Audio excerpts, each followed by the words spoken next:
In this video you will learn how to apply for your national insurance number in the UK, check if you need an NI number. If you're planning to work, claim benefits or apply for student loans in the UK, you'll need your national insurance number. Go to the official UK government website, visit the official UK government official website and navigate to the national insurance number application page.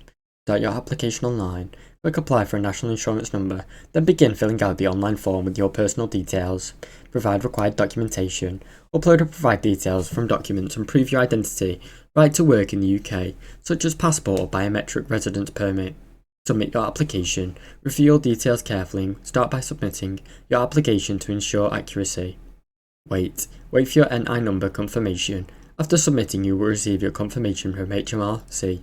Your NI number will be sent to you by post once your application is approved. Now you know how to apply for your national insurance number in the UK. Thanks for watching. Don't forget to like and subscribe.